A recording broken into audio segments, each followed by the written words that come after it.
Kathy and I are hiking in the Theodore Roosevelt National Park today, which is in North Dakota. It's a beautiful place to be that we've never been before. And one of the landmarks that we came across here is called the Coal Vein of Fire. Very interestingly, back in 1951, a vein of coal underneath the surface of this ground here caught on fire and erupted, and it went on for years, in fact 26 years. And during that time, a lot of devastation happened here on top of the ground, with plants withering and land formations changing, and it made it very difficult for anything really to survive around here until the fire went out finally in 1977, and then the land restored itself back to its natural, beautiful green state, which we are enjoying today. While we were walking around here, though, I thought of other veins of fire that seem to be going on in the world today. One of them in particular, the political scene in my country here in the United States. We have a presidential election coming up in November, and there's just a lot of tension out there between the political parties vying to win this presidential election. And there seems to be a lot of bitterness and acrimony and divisiveness and condemnation and criticism and judgmentalism, and just a lot of unpleasantness being thrown back and forth between the political candidates. Well, as a citizen of this country, I have two different choices here. I could either jump in and become a part of the fire going around and build up the tension and I'm right and you're wrong kind of debate, or I could take a different approach.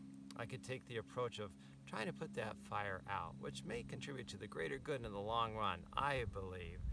You know, you put a fire out with water often, right? And I thought, wow, this fire of acrimony and bitterness that seems so intense right now, it needs a good heavy dose of love. That's a choice I can make as a citizen, to pour on the love that can help bring this country together.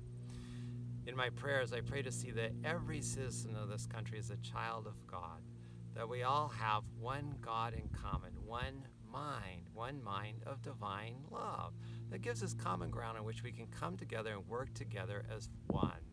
And as we all start looking at each other through the mind of love, we can start seeing what we have in common. We can see beyond our material differences.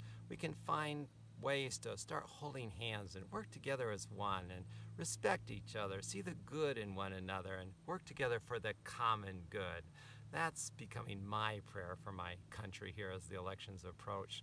So I know, sometimes fires seem so big that a little bit of water thrown on doesn't seem to make any difference, but you got to start somewhere. So I'm going to be praying my little heart out to see that this country can come together some way, somehow, under this one mind of love. I'm going to pour on my bucket of water today and tomorrow, and I invite you to do the same. As we all pour on a bucket of water, collectively we can make a difference. We can turn things around. We can help the country become a more harmonious, peaceful place for all the citizens. Anyway, this fire here underneath this ground, it did end. It came to an end and everything restored back to its original green, beautiful shape. Well, likewise, love can have the final say in this country too. It can bring everybody together and enable us to hold hands and work together as one. Love finds a way. Let's pour on the love and find that way.